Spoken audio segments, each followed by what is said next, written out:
Bienvenidos a América Directo. En las últimas horas hemos conocido más información vinculada con las negociaciones de paz que lleva adelante el gobierno de Juan Manuel Santos en Colombia con la narcoguerrilla de las FARC.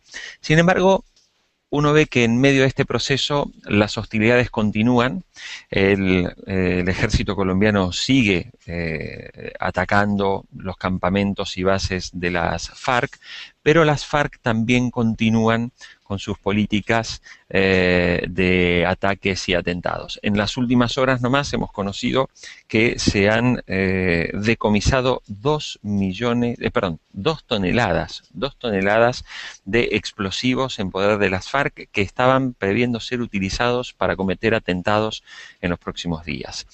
Para analizar el proceso que se lleva adelante, vamos a hablar con alguien que conoce muy de cerca, incluso al actual presidente de Colombia, porque es Alejandro Arbeláez, que fue viceministro durante la gestión, viceministro de Defensa durante la gestión del presidente Álvaro Uribe, cuando era precisamente el ministro de Defensa del actual presidente Juan Manuel Santos. Alejandro, bienvenido, muchas gracias por estar en América Directo. Jorge, a ti, a todos quienes nos siguen a través de las tecnologías de la información, un saludo muy especial y estamos aquí para compartir diferentes visiones sobre lo que es este proceso de paz, donde, valga decir, primero en Colombia todos queremos la paz, las diferencias surgen sobre el camino que se debe seguir para alcanzar esa paz. Alejandro, hay un dato de las últimas horas que me parece relevante para comentar contigo, y es que el presidente Juan Manuel Santos, según una encuesta publicada en las últimas horas, está en niveles de popularidad muy bajos. Incluso hay un 60% de los que respondieron a esta encuesta que directamente le recomiendan que no se presente a la reelección, que tendría pocas posibilidades de ganar. ¿En qué medida crees que estos resultados, esta caída de la popularidad de Santos, tiene que ver con el proceso de negociación con los narcoguerrilleros?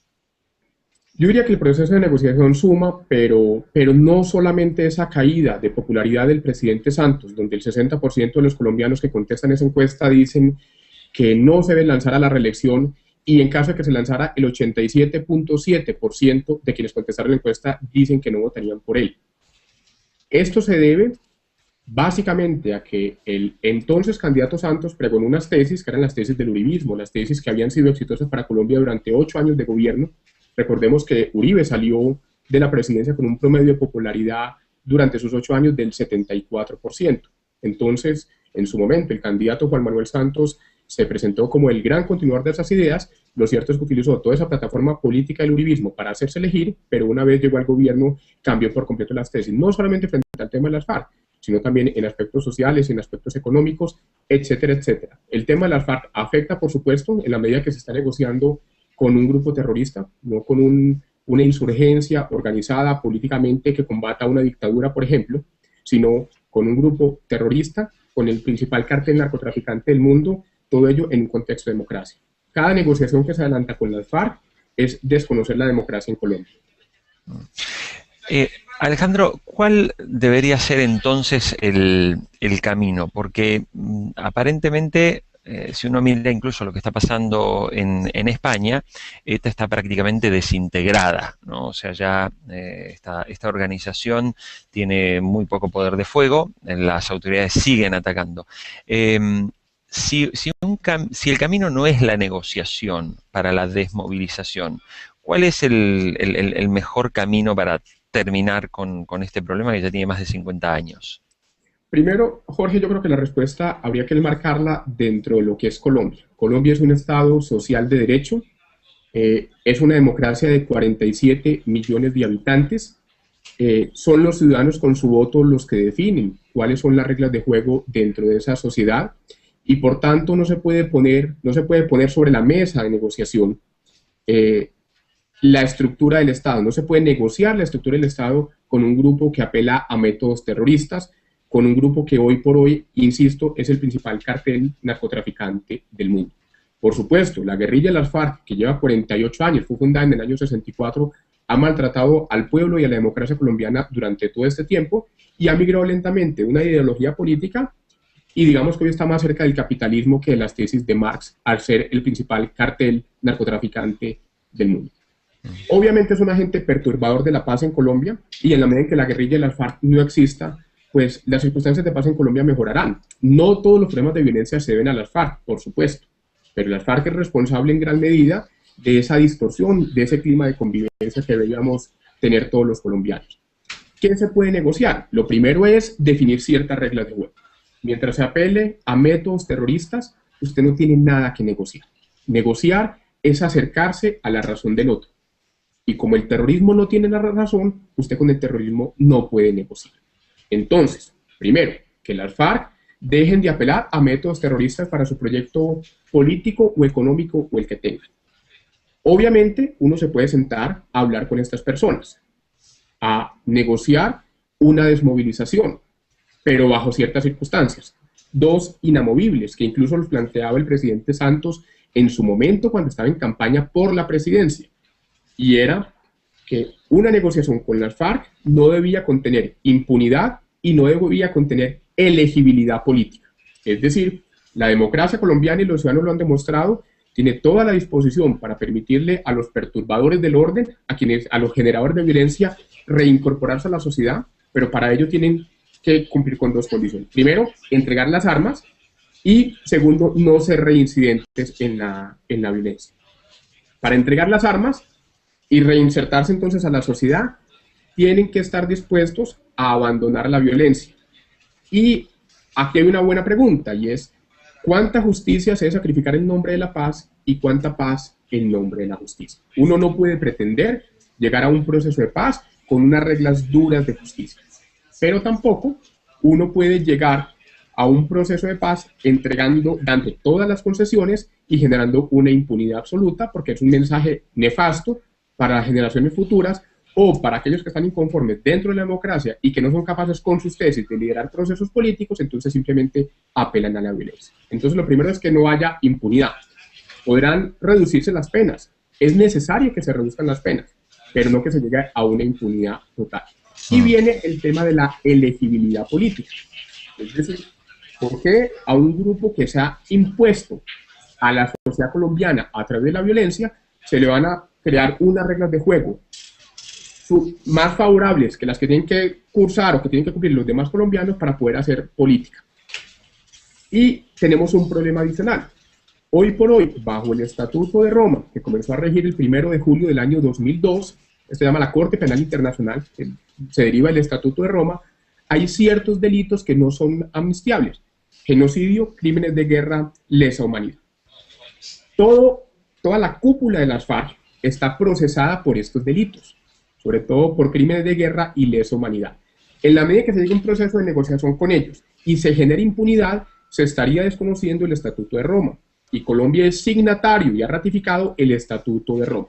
Por tanto, si se da un proceso de negociación que genere impunidad, automáticamente la Corte Penal Internacional tendría que entrar como justicia subsidiaria a intervenir en Colombia. Entonces, un proceso de paz de esta naturaleza tiene muchísimas complicaciones, tiene unos problemas de fondo desde el punto de vista jurídico y desde el punto de vista filosófico entre la democracia, que es negociar con el terrorismo, y tiene una inviabilidad desde el punto de vista práctico, porque cualquier acuerdo que se llegue sobre la mesa de negociación entre gobierno y FARC puede ser desconocido por la Corte Penal Internacional. Alejandro, hay algo que sí llama la atención en el caso de las FARC, que es su estilo cinematográfico de negociar. Con esto quiero decir, si uno mira los procesos de discusión, de debate en España sobre el fin de la ETA y sobre otros países donde también se ha trabajado en el fin de los conflictos armados, las FARC dan conferencias de prensa, sus líderes se mueven en motos Harley Davidson, dan comunicados de prensa rodeados de cámaras como si fueran astros del fútbol. Pareciera como que las FARC utilizan mucho cierta, no sé si llamar complicidad de algunos sectores en tratar de enaltecer esa lucha que llevan adelante, sin tener en cuenta, evidentemente, de que detrás de todo esto hay miles de personas que fueron secuestradas, que fueron asesinadas, que algunas han muerto en medio de la selva y sin contar, por supuesto, las bombas y atentados que han ejecutado a lo largo de los años. Yo creo, Jorge, que para esto habría que poner primero en contexto a quienes nos siguen a través de esta videoconferencia. ¿Qué son las FARC? ¿Cuáles son los orígenes de las FARC? Y voy a procurar, siendo breve, ser claro. Las FARC es un grupo insurgente que se crea en el año de 1964, con una ideología liberal que luego fue migrando a una ideología comunista, ¿correcto? Se genera en un entorno de violencia política en Colombia entre la izquierda y la derecha, o digamos los liberales y los conservadores, y es una insurgencia, como fueron tantas latinoamericanas, que copa los titulares de prensa durante los años 60, 70 e incluso los años 80, teniendo siempre presente que Colombia es una democracia, no es una dictadura. Bueno, a partir de los años 80 la FARC se involucra en el narcotráfico para financiar su lucha política, su revolución política a través de las armas. Hoy por hoy, comenzado el siglo XXI, hay una zona gris muy compleja de leer entre si las FARC son un proyecto político que se financia con el narcotráfico, es decir, utilizan el narcotráfico como medio, o si las FARC son simplemente un grupo narcotraficante. Yo creo que las dos lecturas son válidas. Voy a tratar de no confundir a quienes nos siguen en la videoconferencia. Hay unas FARC que genuinamente creen en su proyecto político y esos son los comandantes que están negociando en La Habana. Se financian a través del narcotráfico, pero tienen un proyecto político. Pero a su vez ya hay unos subgrupos de las FARC, ellos los denominan frentes, que ya están tan permeados por el narcotráfico y donde sus líderes no son los fundadores de las FARC, sino que se han incorporado a partir de los años 80, que ya son más carteles de narcotráfico o negociadores de la droga en toda la cadena, desde el cultivo, el procesamiento, el transporte y la comercialización, y el proyecto político ha quedado relegado. Eso quiere decir que quienes están negociando en La Habana no representan a la totalidad de las FARC. Es un tema que se ha venido discutiendo en Colombia y los hechos así lo ratifican. Hay unos frentes de las FARC que no están obedeciendo los lineamientos que se siguen en La Habana. Supongamos que se llegara a algún tipo de negociación con la mejor buena fe. Yo no creo en la buena fe de las FARC. ¿Por qué? Porque históricamente se ha demostrado que los procesos de negociación los utilizan para fortalecimiento político y fortalecimiento militar. Bueno, pero supongamos que hay una buena fe y se llega a algún tipo de acuerdo. El ministro de Defensa decía hace pocos días que las FARC hoy tenían 8.127 integrantes, un 20% más de lo que era en el 2010. Es decir, la FARC ha crecido durante este proceso. Cuando durante el gobierno Uribe nosotros encontramos una FARC con 17.000 hombres y le dejamos en 6.700, ¿correcto? Entonces, si se llegara a algún tipo de acuerdo, algún tipo de negociación, es muy poco probable que la totalidad de esa estructura delincuencial se desmovilizara, entregara las armas y se reincorporara a la vida civil. Hoy por hoy, las FARC están fraccionadas, no obedecen a los lineamientos de La Habana algunos frentes y es poco probable entonces que se pueda lograr una paz real con todo el grupo de las FARC. Eso es un elemento fundamental a tener en cuenta.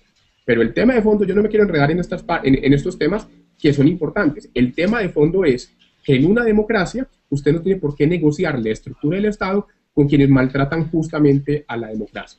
Cada ronda de negociaciones que se adelanta en Cuba para discutir, por ejemplo, el futuro del campo colombiano, de la ganadería, de la agricultura, es desconocer a los ciudadanos que nos portamos bien dentro de las reglas del Estado de Derecho y que con nuestro voto creemos estar apoyando una opción política determinada.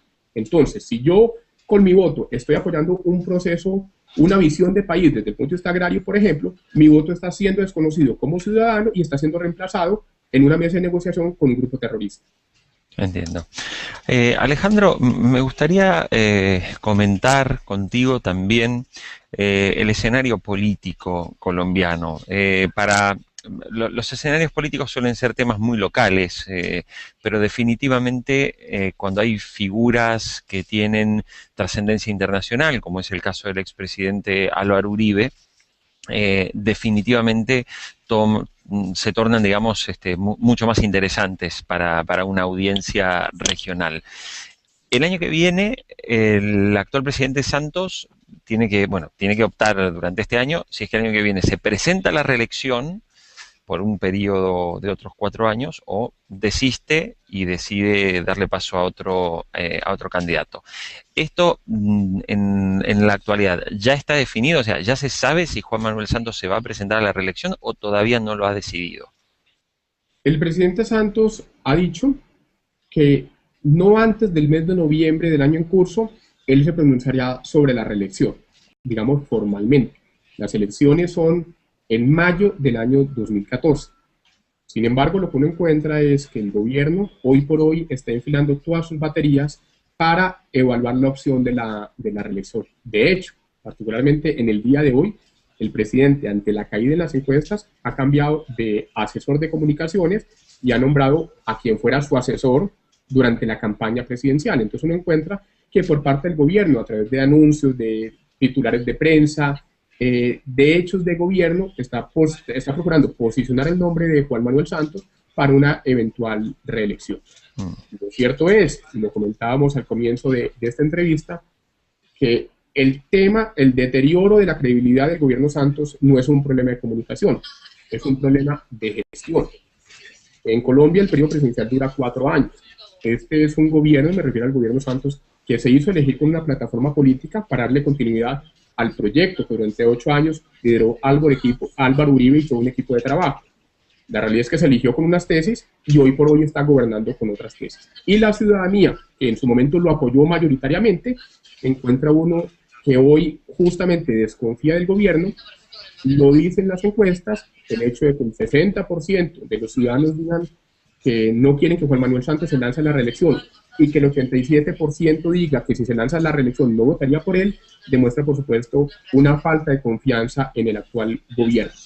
El hecho es que hasta noviembre no se sabrá si el presidente Santos va o no va. Particularmente creo que si él no se siente fuerte, lo diría, pero sí buscaría poner a alguien de su línea de trabajo o de su equipo de trabajo como sucesor en la carrera presidencial. Y Alejandro, bueno, el expresidente Uribe, vamos a recordarlo, o sea, la Constitución de Colombia, corrígeme si me estoy equivocando, impide que quien haya sido, es como la de Estados Unidos, impide que quien haya sido presidente vuelva a presentarse. Creo que esto es así, o sea, un presidente puede ser elegido 2 veces, puede ser reelegido una vez, o sea, cumplir 2 periodos presidenciales y ya luego no puede volver a presentarse como candidato presidencial. Muy bien. ¿Cuáles son los pasos que analiza? Porque es evidente que el expresidente Uribe mantiene un alto nivel de popularidad, o sea, mucha gente en Colombia habla y recuerda el trabajo de su gestión y muchas veces, obviamente, la comparación del actual presidente con el expresidente surge naturalmente, con la gestión Uribe tal cosa, con la gestión Santos tal cosa. ¿Qué quiere hacer el expresidente? A ver, analizar esos temas es complejo porque justamente Álvaro Uribe es una excepción en la política colombiana. Es decir, si lo comparamos con el actual gobierno, digamos que hay gobierno Santos, pero no hay santismo. Yo quisiera saber qué va a ser del liderazgo del presidente Santos cuando él no ocupe la presidencia, cuántos votos tendrá. Cosa contraria al presidente Uribe y cosa contraria a los expresidentes. Hoy por hoy, Álvaro Uribe sigue teniendo unos niveles de popularidad inmensamente altos. Él formalmente ha dicho que es oposición al gobierno, porque quienes seguíamos las líneas uribistas y ayudamos a elegir al gobierno Santos con nuestro voto, hoy nos sentimos defraudados, nos sentimos traicionados por un lado porque se nos permitieron unas tesis de gobierno y se está gobernando con otras tesis de gobierno, y nos sentimos decepcionados porque además ese cambio de rumbo no ha generado buenos resultados para el país. Hoy hay una desaceleración económica, lamentablemente, y hoy los inmensos avances en seguridad que se han logrado durante el gobierno Uribe se han venido perdiendo. Entonces estamos volviendo a la Colombia de otras épocas. Esperamos que eso se pueda corregir. ¿Qué quiere el uribismo? Digamos, las personas que creemos en la figura del expresidente Álvaro Uribe y sobre todo que queremos y que creemos en sus ideas.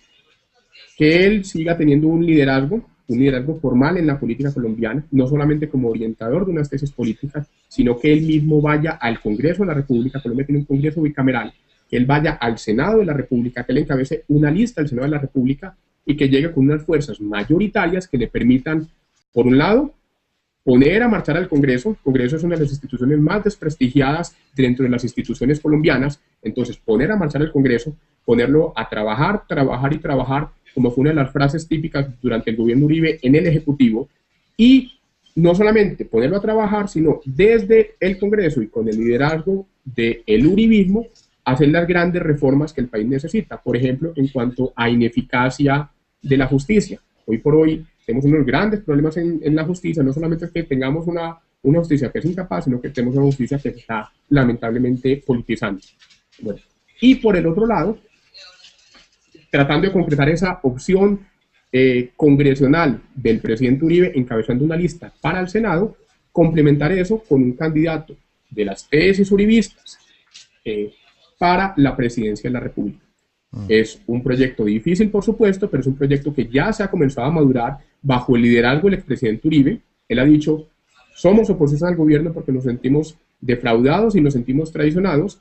Tenemos que construir una alternativa política que nos permita retomar el rumbo de la seguridad democrática, de la cohesión social, de la confianza inversionista, y tenemos que buscar cómo llegamos con unas fuerzas mayoritarias al Congreso.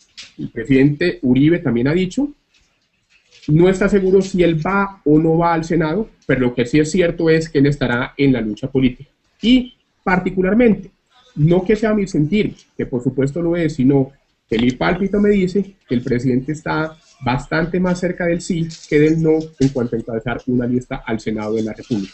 Por supuesto, esa incursión en Colombia de un expresidente encabezando una lista al Senado es una novedad política, es una cosa completamente atípica, y eso descuadra cualquier ajedrez político. Correcto.